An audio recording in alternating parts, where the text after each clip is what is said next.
Oye, muchas gracias, Rosalía. Ha sido un placer escucharte y creo que se merece un aplauso. Gracias. ¿Vale? Tenemos varias preguntas para formularte. Empiezo por alguna de las que han estado enviando a través del chat de esta conferencia. La primera dice, usted ha hablado de la importancia de preservar la Amazonía. ¿Cómo cree que deberían ser las políticas de preservación de este núcleo ecológico? Con todo gusto. Es evidente que la Amazonía es el espacio verde más importante del planeta.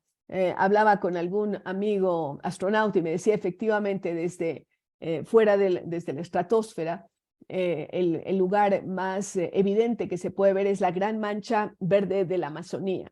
Ahora, la Amazonía tiene una serie de retos. Primero, en la Amazonía existen muchos minerales, existe petróleo, y es muchas veces entendible que los países quieran explotar esos recursos, pero allí viene esa lucha entre la preservación por un lado y la explotación de recursos. Yo diría que hay que buscar una forma adecuada de explotación de recursos o tal vez de algo como lo que propuso en algún momento el gobierno ecuatoriano y que se ha hablado de compensación por no explotación, ¿no? Es decir, que tal vez los países más desarrollados que también están preocupados por el menoscabo, por la deforestación de la Amazonía, puedan también pagar unos recursos para que esos combustibles o esos minerales se mantengan bajo tierra, porque no es posible exigir solamente a los países que están en la cuenca amazónica y que comparten la cuenca amazónica que lo hagan. Yo creo que es un reto y un desafío mundial. Por otro lado, creo que hay que trabajar mucho en temas que tienen que ver con contener la agricultura. La agricultura es más devastadora que la minería. A veces la gente no quiere entender eso, pero la mayor cantidad de agua dulce del planeta se dedica a la agricultura y a la ganadería. Entonces, tratar de que no se extiendan los datos ganaderos, como ha ocurrido mucho, sobre todo en la Amazonía brasileña, por la región, y también tratar de evitar la agricultura extensiva. Por ejemplo, esos grandes cultivos de soya o de palma africana no son adecuados para la Amazonía. La Amazonía tiene un bioma tan delicado que la riqueza está en la biodiversidad, es decir, tiene que haber árboles y plantas de diferentes especies y entre ellas se va construyendo ese bioma tan espectacular. Pero si usted tumba todo y siembra algún cultivo extensivo, a la vuelta de 2, 3 cosechas, ese terreno va a estar inválido, ya no va a servir, y entonces siguen desmontando, desmatando y cortando esa vegetación y sembrando y extendiendo más la frontera agrícola. Entonces, hay que trabajar en detención de frontera agrícola y ganadera, control muy estricto y compensación. Son estas las formas en que podemos salvar la Amazonía. Escuchando el tema de la globalización, a mí bueno, recordaba la campaña de Trump cuando hablaba de Primero América, o recordaba lo que hemos tenido mucho más próximo aquí a España, que es el tema de Inglaterra y del Brexit, ¿no? Es decir, primero Inglaterra y después Europa. Teniendo en cuenta la globalización, ¿cómo es posible que se produzcan ese tipo de brotes más nacionalistas y más proteccionistas de un país? ¿Cuál es su opinión al respecto? Eva, por eso es tan importante esa mirada global, porque si no, estas expresiones de nacionalismo extremo van a proliferar. Lo estamos viendo al interior de Europa. Europa, que nos ha parecido un ejemplo, ¿no?, con la Comunidad Europea, y que de pronto empieza a verse menoscabada por esos brotes de nacionalismo exagerado. Frente a la globalización extrema, ¿no?, que también ha tenido sus grandes problemas y sus excesos, ¿no?, por el predominio del capital sobre las personas. Por otro lado, tenemos esa otra angustia, ¿no?, de decir, sí, estamos aquí presentes y queremos darle la mejor calidad de vida a nuestro pueblo y no importa lo que pasa con nosotros. En el fondo, estos son los nacionalismos, ¿no? Y explotan sobre todo en base a populismos que tratan de siempre vender sueños, ¿no?, vender esperanzas. Yo digo que a veces, sobre todo en América Latina, hemos sido muy dados a comprar esperanzas. Y el mejor vendedor de esperanzas es el que sale elegido a veces como presidente de la República o como asambleístas, etcétera. Entonces, yo creo que la mejor respuesta a esas situaciones de nacionalismos que usted lo ha manifestado en el Brexit, en la actuación de Trump o Bolsonaro, ¿no? En fin, o también de otras personas en el mundo en donde hemos visto nacionalismos exacerbados, la respuesta es lo local. Es decir, sí, valoramos lo que pasa al interior de cada país, sí, valoramos las costumbres, pero tampoco esto da derecho a pensar que solo lo mío es válido. Tenemos que contrastar con los otros. Un poco va unido a los conceptos de libertad. Yo tengo libertad, claro, para hacer las cosas que quiero, pero mi libertad está delimitada por las libertades de los otros, ¿no? Son conceptos antiguos que hay que ponerlos otra vez por el tapete.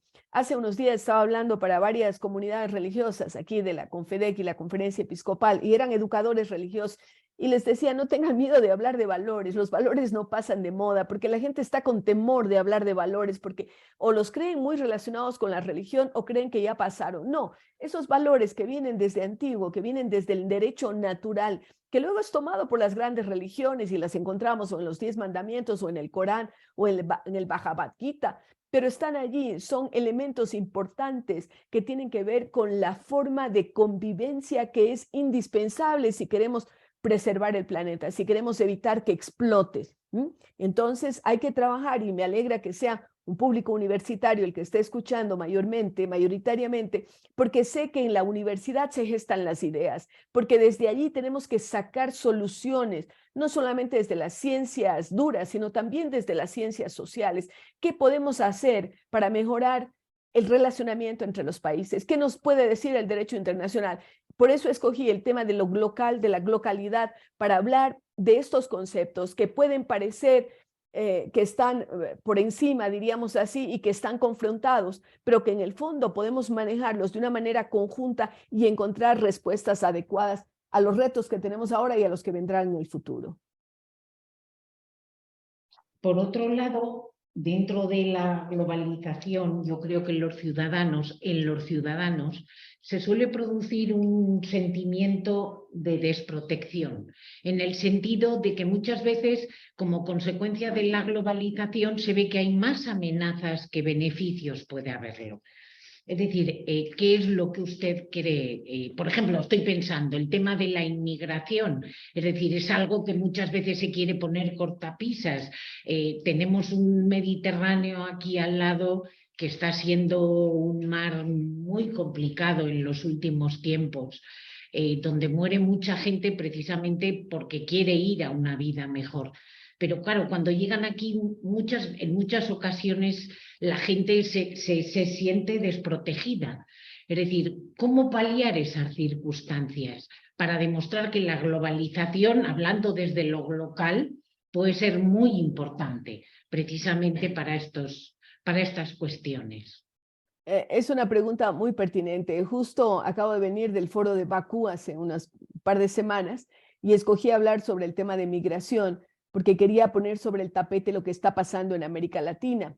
Es decir, claro, España siente una migración que llega desde América Latina, pero también lo que ocurre en el Mediterráneo, de la zona del Magreb, o lo que está pasando con Ucrania, o lo que ha pasado con Siria. Pero en América Latina tenemos nuestras propias migraciones y una extremadamente fuerte y marcante en los últimos años que ha sido la emigración venezolana por la situación política y de libertades en ese país y por la situación económica también. Y un país pequeño como el Ecuador, quiero recordarles que Ecuador tiene 18 millones de habitantes, es uno de los países más pequeños de América del Sur. No lo comparamos con América Central, porque frente a los de América Central somos bastante más grandes, pero sí en América del Sur, con nuestros vecinos, Colombia, Perú, etcétera. Yo diría que de acuerdo al número de población que tenemos, Ecuador es el país que más migración venezolana porcentual ha recibido. Por supuesto, hay 2 millones de venezolanos en Colombia, pero la población de Colombia es mucho mayor, o los que existen en el Perú. Pero en el Ecuador tenemos 500.000 de venezolanos en estos momentos, probablemente más, y tenemos más de 1 millón de colombianos también salidos por temas de violencia en su mayor parte. Y por supuesto, sabiendo que el Ecuador es un país atractivo en temas económicos porque es un país dolarizado. Entonces, enviar divisas en dólares en un país como el Ecuador, que tiene uno de los salarios mínimos vitales más altos de la región, pues puede volverse atractivo. Y entonces es importante conocer eso, pero también saber que buena parte de los migrantes desde América Central hacia Estados Unidos que se arriesgan, o también desde nuestros países, tienen que ver, sí, con situaciones de violencia, pero también tienen que ver con situaciones de cambio climático. Por ejemplo, en América Central los terrenos han sufrido procesos de desertificación enormes. Entonces, ¿vamos a vivir más procesos de migración? Los vamos a vivir. Esto es cierto, sobre todo por el alza en el nivel de las aguas, de los mares. Los territorios que están a orillas del mar van a correr más riesgo. Eso ya lo están corriendo y es indudable de que va a haber más migrantes hacia las tierras altas, en España, en Ecuador, en todos nuestros países. Y vamos a tener una mayor presión poblacional.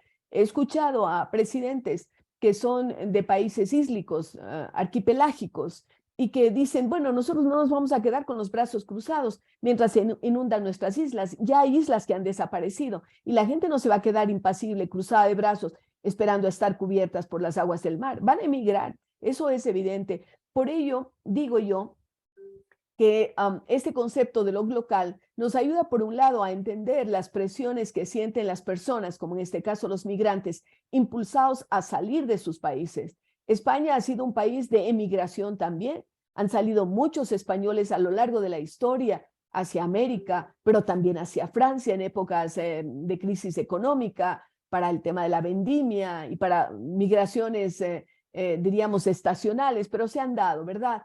Y todos en una u otra forma hemos sufrido xenofobia, ¿no?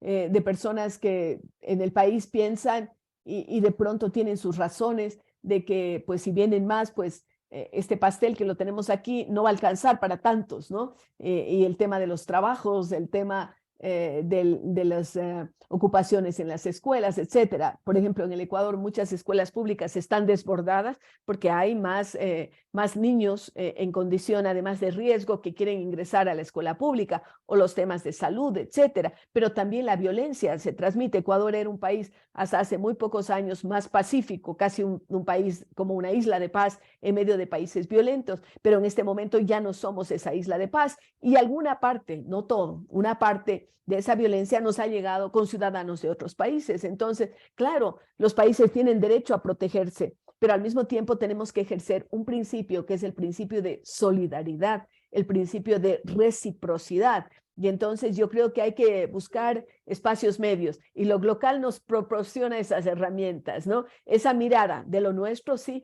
pero también saber que lo que hacemos en un lugar del planeta afecta al otro. Es decir, no estamos solitos. Y si queremos que este planeta siga sirviéndonos, ¿no? Que podamos desarrollar nuestra vida, que podamos tener nuestra calidad de vida, tenemos que cuidarlo. Y esa no es tarea de un solo país, no es tarea de un solo continente, es de todos. Y de esto tenemos que estar conscientes, porque hay unos efectos climáticos que son globales. Nos guste o no nos guste, esa es la realidad. Aquí hay una pregunta que dice: la comunidad ecuatoriana en España es una de las comunidades latinoamericanas más grandes. Y además el ejemplo lo tenemos aquí en UNIT, donde tenemos bastantes alumnos ecuatorianos. ¿Cuál cree usted que es la formación que deben recibir estos alumnos para prepararse para el futuro en un mundo local? Bueno, mi saludo a los compatriotas que seguramente me están escuchando. He tenido varias oportunidades de hablar con la comunidad ecuatoriana, especialmente en Madrid, pero también en Barcelona. Yo diría que hay que prepararse bien en lo que queramos hacer, porque tampoco es cuestión de imponer, pero estar convencidos de que al vivir en un mundo lleno de incertidumbres, tal vez aquella profesión que elegimos no tenga tanto futuro, porque puede ser fácilmente reemplazada por inteligencia artificial y por robótica. De esto tenemos que estar muy conscientes, y de esto debe hablarse en las universidades, porque tenemos que estar preparados para un mundo de incertidumbres. Yo diría que hay que poner un énfasis en lo que se llaman las habilidades blandas, aquellas que nos van a diferenciar de los robots, y tratar de ser buenos en lo que hacemos. Alguna vez, cuando he hablado con grupos de profesores, me decían: y bueno, ¿qué va a pasar con los profesores?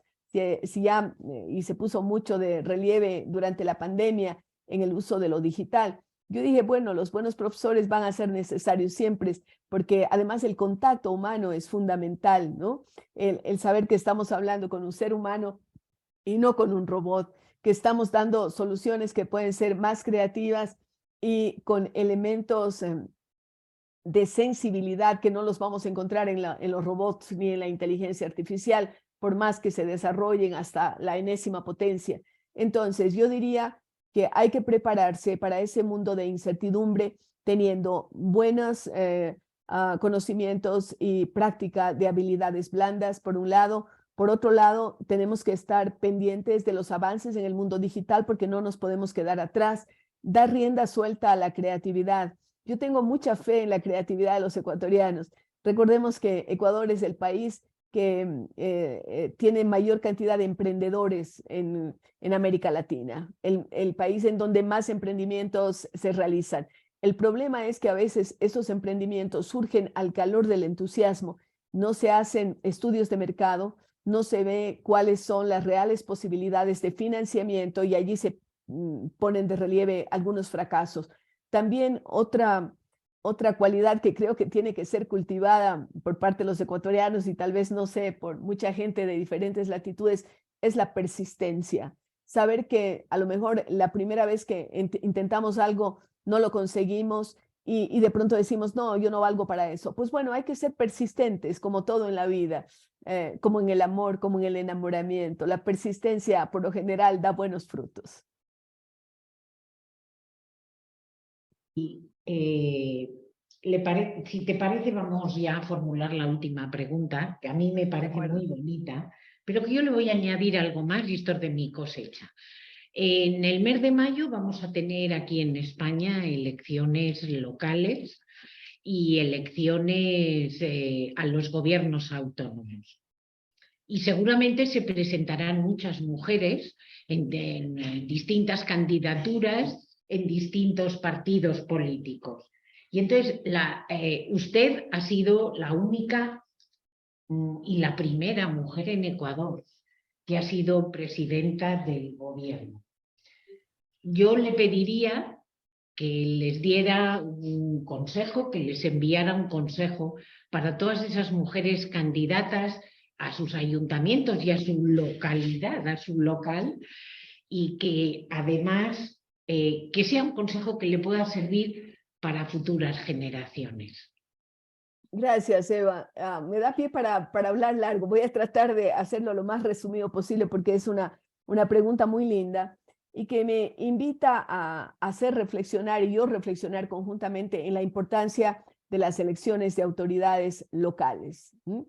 Porque muchas veces la gente está muy pendiente de la elección de un presidente de gobierno, por ejemplo, pero no le presta tanta atención a su autoridad o a los candidatos a gobiernos locales. Yo diría que buena parte de las soluciones de los problemas evidentes que tiene la población los resuelven las autoridades locales.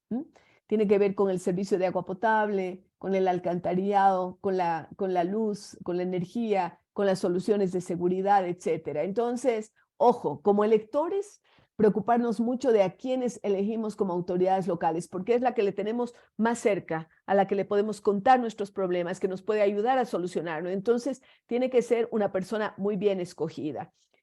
Luego, también pensar en que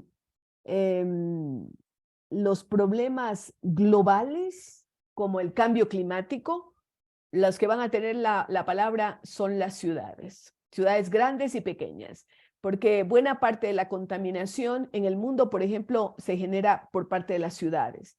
Entonces, le tengo más fe a las alianzas de alcaldes que las alianzas de presidentes. Óigame esto, que puede parecer un tema traído por los cabellos. Sí, porque pueden ser mucho más efectivos en solucionar los problemas de sus comunidades y por lo tanto asumirlo con esa mirada local, lo local hacia lo global, ¿no? Esto yo creo que es bien importante desde el punto de vista de los electores. Ahora, las personas que participan como candidatos y particularmente las mujeres, evidentemente, primero tenemos que prepararnos. Yo no creo que se deban improvisar autoridades, ¿no? Que estar preparados de conocer evidentemente el lugar en el que queremos ser elegidos, no perder nunca la perspectiva de diálogo con los ciudadanos, saber además que las mujeres podemos aportar desde el punto de vista de la simultaneidad.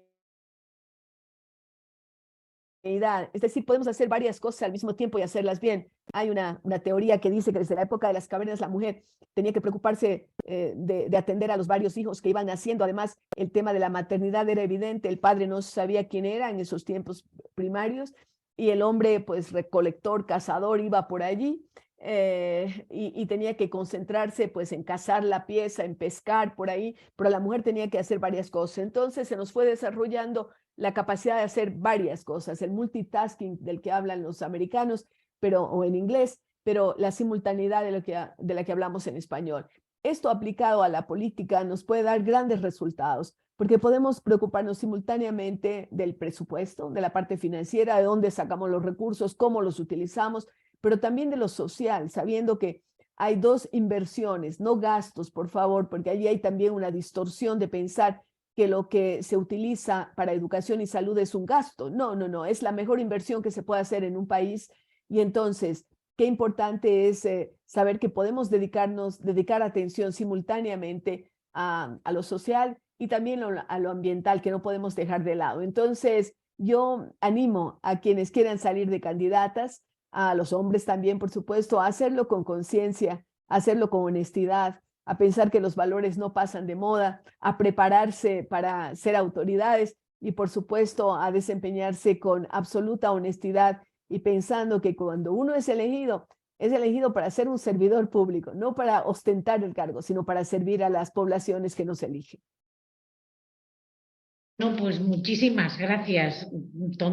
Hablando, se nos ha pasado una hora prácticamente y yo primero quiero agradecerte todas tus palabras y estoy convencida que el último consejo vamos a ser capaces de trasladarlo a muchas candidatas.